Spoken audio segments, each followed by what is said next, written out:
to be able to share our flavour palette with, you know, an array of customers that come through our doors. We find happiness in seeing like just their facial expression when they take their first bite. I think that's what we love about it, to be able to wow people, not with just visual, but then to eventually take that first bite and they look at us and they're like nodding. That's what keeps us going. This is the Deep in the Weeds podcast. I'm Anthony Huckstep. One of the defining features of Australia's culinary landscape is the hat tilt to one's heritage, delivered in a contemporary context. Food is as much about what's on the plate as it is the stories behind it, and those that tap into the pantry of their ancestors or into the experience of lived help colour and create the world-class food culture down under. But how do you get it right? Thao Nguyen is the co-owner of Eddy and Wolff in Robina, Queensland. Thao, how are you going? I'm good, thanks. Huck, how are you? I'm good. Thanks for joining us. I'm so excited. You've got a pretty exciting venue up there on the Gold Coast. Tiny. It used to be a laundromat. Can you tell us a bit about the venue? So it's quite small. Pre-COVID, we could sit to a maximum of 24 comfortably. Wow. Now with the seating restrictions, we're seating 18 per seating. So yeah, it's quite small, but it's very intimate. It's sort of around the kitchen, whereas the main focal point, it's open. You can see the wok, you can see the hibachi, everything happening, and the chefs plating up on the pass. So people love that. Tell us a bit about Eddy and Wolff and how it all started. Eddy and Wolff, funnily enough, was not even thought of. The name itself was not even thought of until we found that venue. Before that, we already had something in the works. Originally growing up in hospitality since the 90s, working at our restaurants for our parents for like 2 decades at least. We moved to the Gold Coast and Mum opened up a Vietnamese restaurant up here, and she's like, this will provide for us. She really sheltered us from, you know, the outer world, and all we knew was home cooking, maybe Chinese restaurants here and there, and that's what we grew up knowing. And we started the restaurant up here with Mum, and it was called Canto Kitchen. Canto being a town in Vietnam that Mum was born and myself was born before we left as refugees. So that's where it all started. Then we took over the restaurant after we visited Melbourne for the first time. So in 2002, right through to 2014, we were working at Mum's restaurant, and she was ready to retire, and she's like, do you guys want to take it? And I've been wanting to get out of the hospitality industry for a long time, just being in it too long. I wanted an office job. And because we have 2 kids, like we pretty much wanted to get out of it. And then we went to Melbourne for the first time in our lives in 2014. And we're just like, what is going on? Like, how did we not know any of this?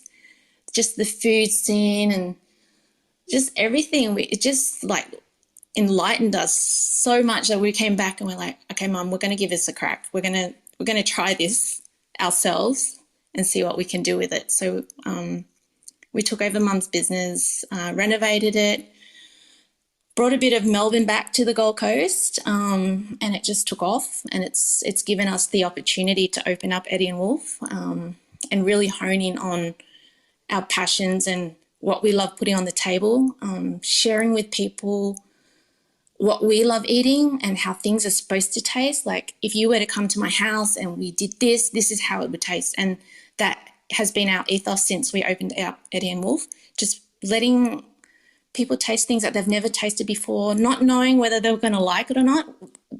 That was not a worry, because we knew that if it came from us, came from our heart and came from our kitchen table, that there's nothing not to be loved about it. And that's how Eddy and Wolff came about. Can you tell us about a dish or two that you have from home that has really starred on the menu at Eddy and Wolff? Two dishes that are on the menu still now since we opened March 2019 is our char-grilled king prawns with burnt garlic butter, shrimp paste and chili oil. So this one it's a very pungent shrimp paste dish that Mum used to make at home, and she'd just simply like clean up little school prawns and cook it with slithers of pork belly through it, and it would just be slow braising in shrimp paste for like over an hour. And how we'd eat that is we'd cut cucumber and we'd have fresh mint on the side just to break through the umami that dish has. We thought we'd put on the char-grilled king prawns with the same flavour, but obviously with more meat. And that was something growing up we always felt was lacking, like eating little school prawns. Like, Mum, where's all the meat? Like, we can't just eat pork belly. And I think that's our interpretation of the protein that we like, and we just made it bigger, offering the king prawns with that flavour and putting a bit of butter in it to stir it with rice. So when we offered the rice to be stirred through, it was sort of like a garlic rice but with shrimp through it. It's just amazing, and it's been a favourite since day one, and it still remains on our new menu today.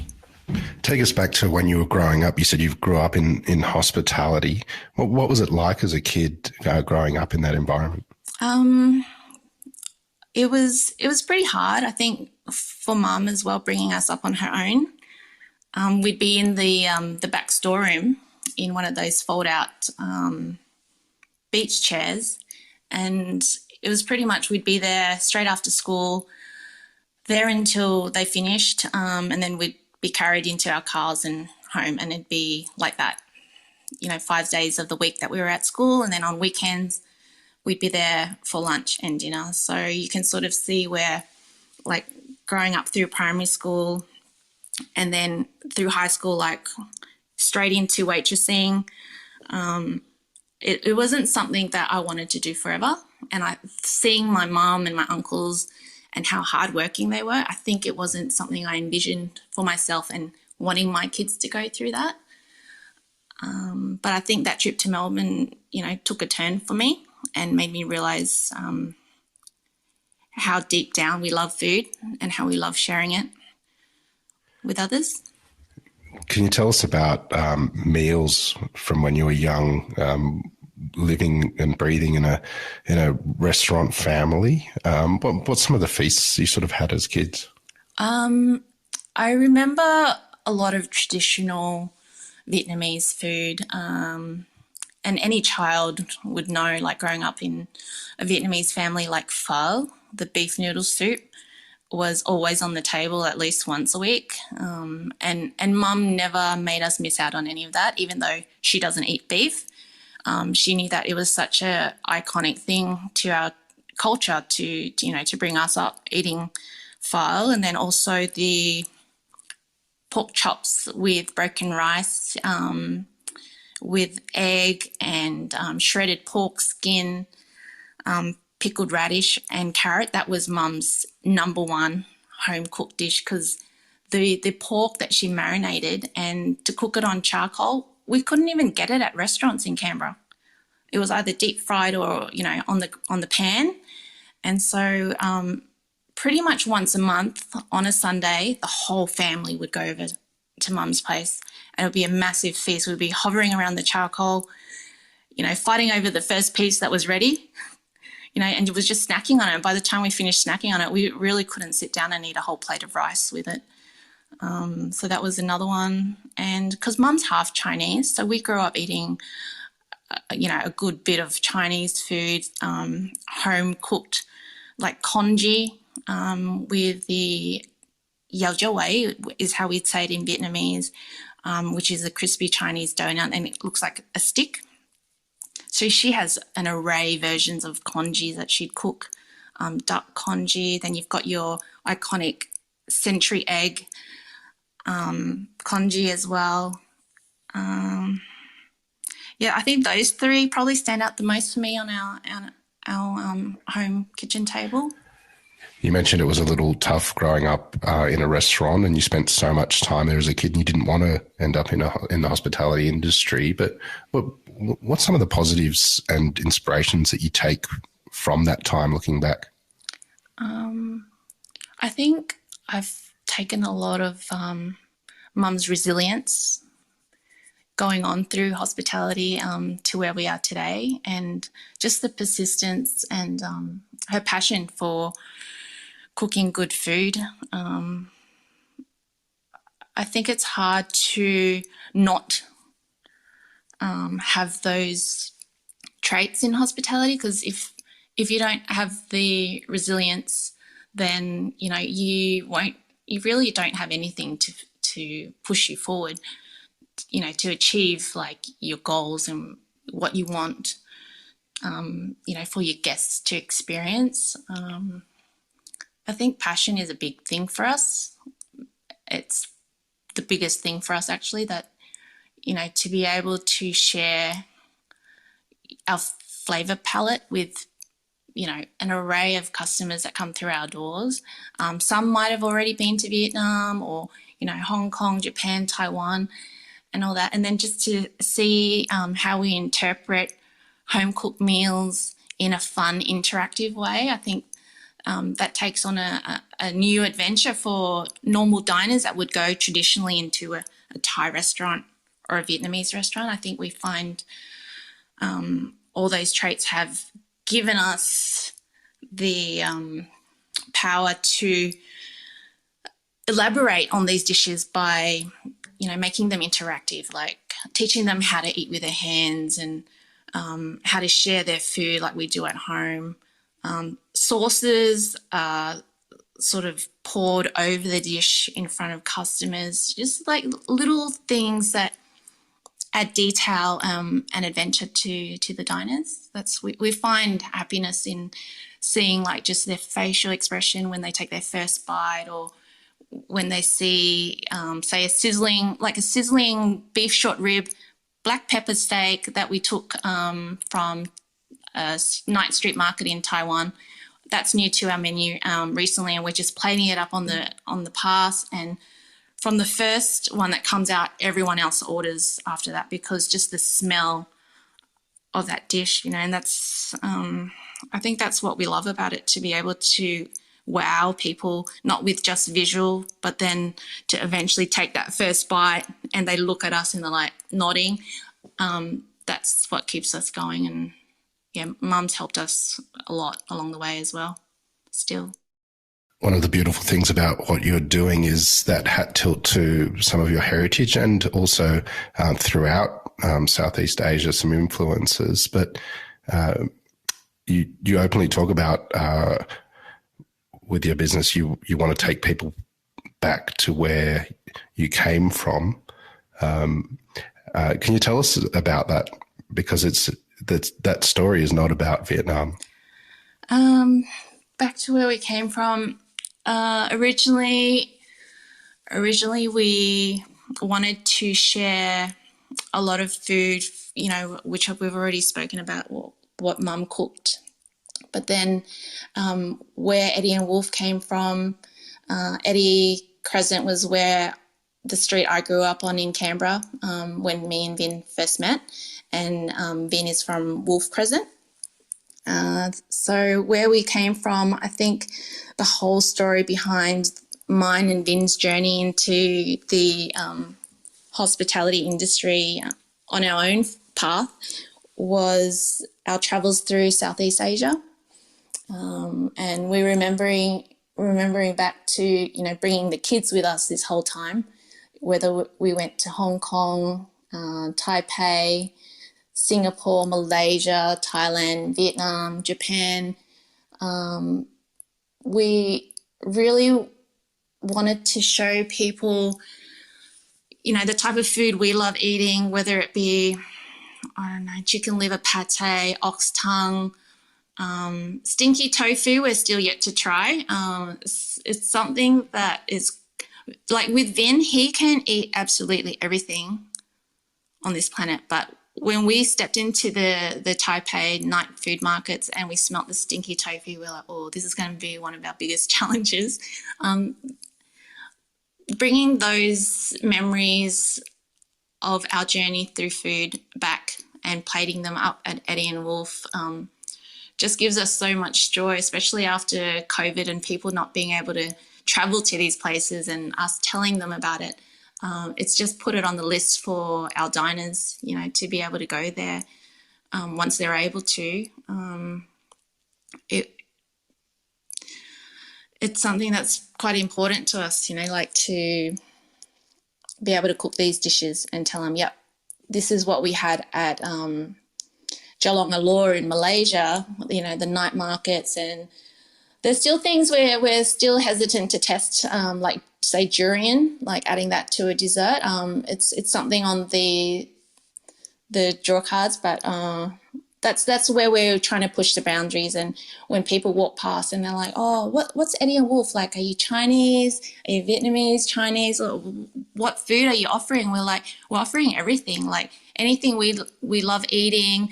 But the thing is with our dishes at Eddy and Wolff, if we're going to present a dish that's from Thailand, we're going to honour it entirely through flavours, through ingredients and everything like that. We don't so much do Asian fusion, and that's something we strongly believe in, and moving forward and educating people that have had Asian food out there, modern Asian, Pan-Asian.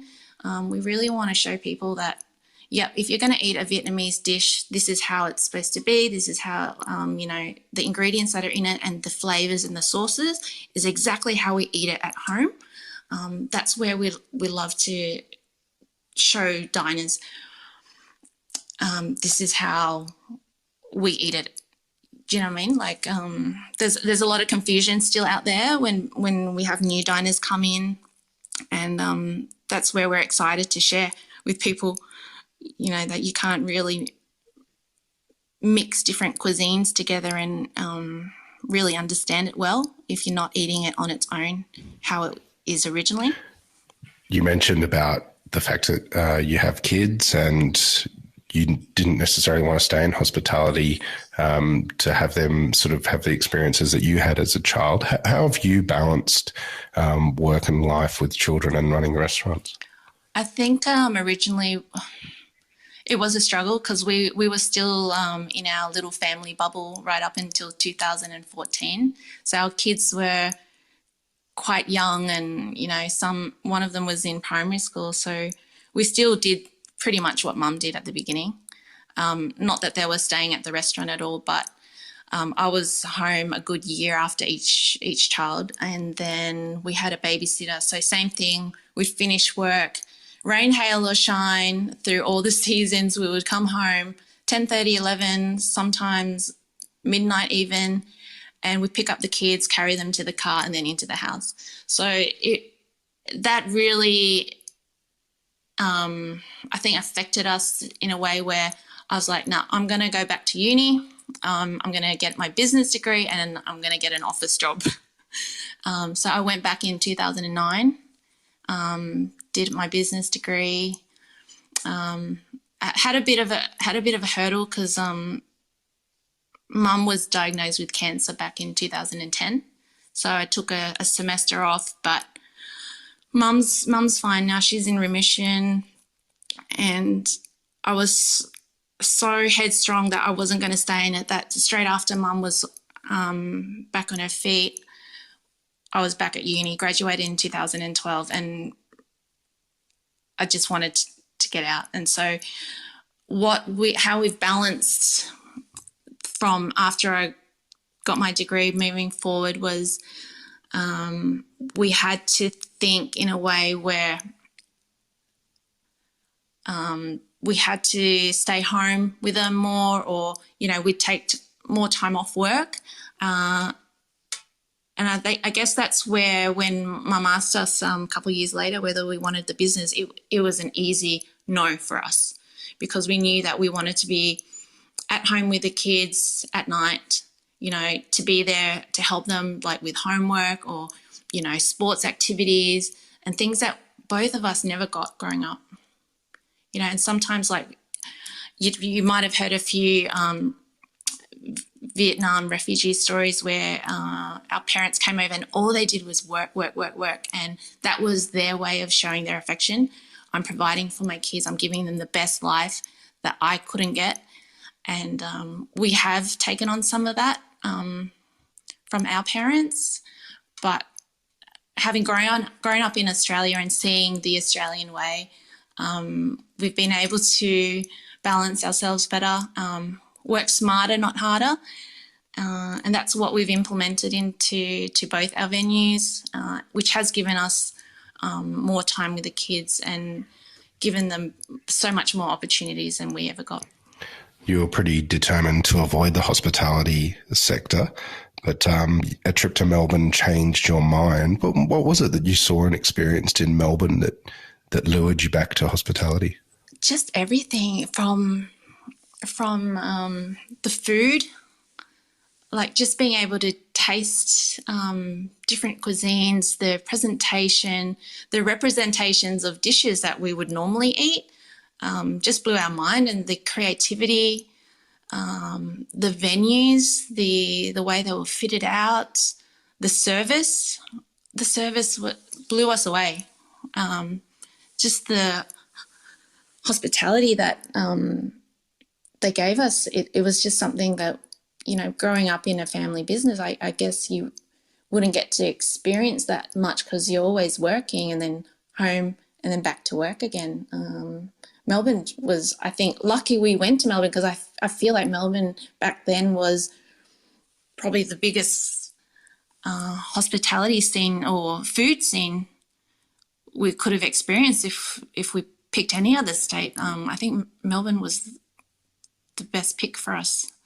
That's what drew us into it, which is just stuff that we'd never seen ever in our lives before, and just diners and how they appreciated like trying all these different cuisines. It was a massive eye-opener and a massive turning point in our lives that's given us, everything we have today.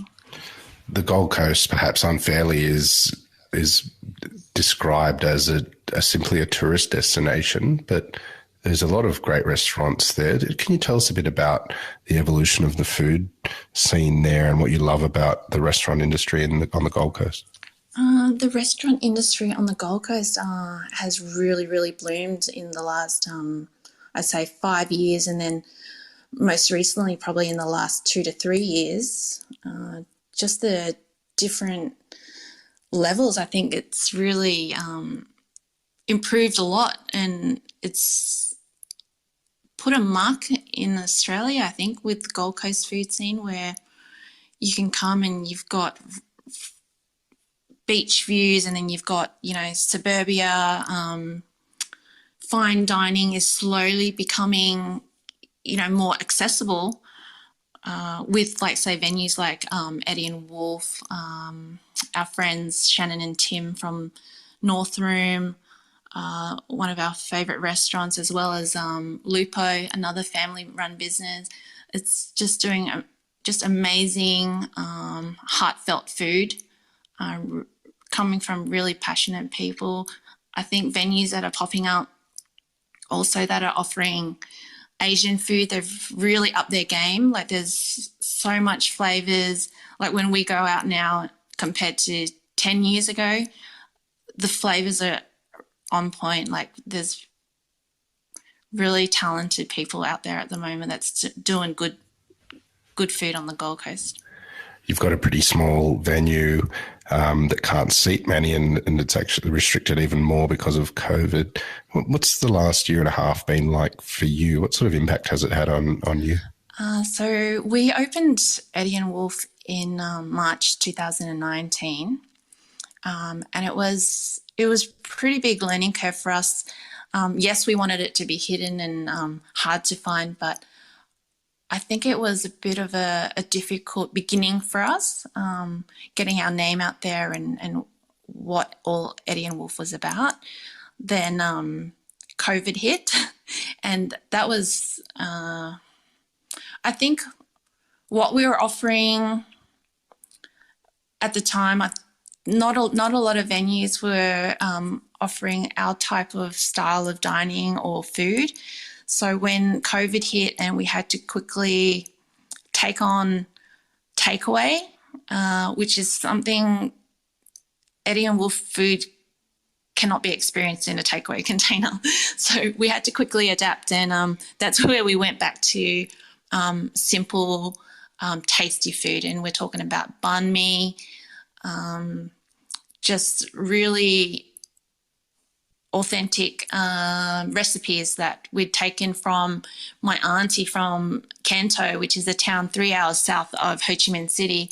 She was selling banh mi out of a little cart in front of her house for 30 years. So we've asked her for the recipe for her pork terrine, her chicken liver pate, and just making real tasty takeaway dishes during COVID was what got us through. So what's the plan moving forward? You've got this thriving, quite popular venue now. It's 2 years old, and you've got the family to manage as well, and you've been sucked back into hospitality. What's the plan for the next couple of years? I think we'd love to grow Eddy and Wolff further.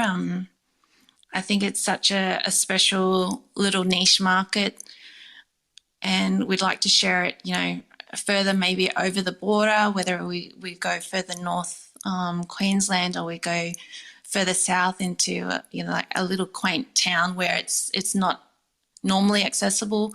I don't know, Brunswick Heads, Casuarina, somewhere down that way.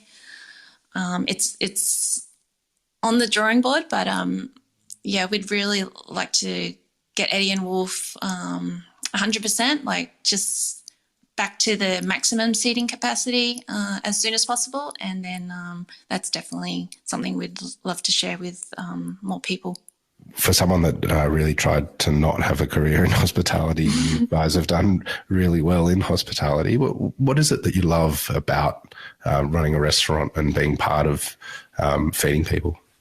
For myself, I love the whole journey from finding the venue and designing it, and then picking out the plates, picking the crockery and all that kind of design side, because I think deep down that's where I wanted to get back into, getting into whether it be project managing, interior design. That's sort of my interest. Vien, he loves cooking, so he's just a non-stop, always before bed when he wakes up is like talking about food, what he's going to cook.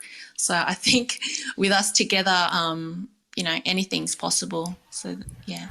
Well, look forward to hearing of what you do in the future. Congratulations on what you've done so far. We've loved having you on Deep in the Weeds today to hear your story.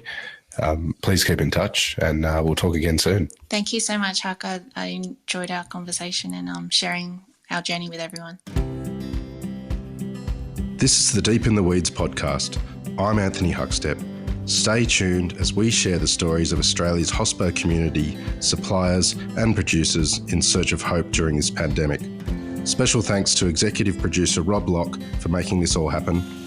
Follow us on Instagram at Deep in the Weeds Podcast, or email us at podcast@deepintheweeds.com.au. Stay safe and be well.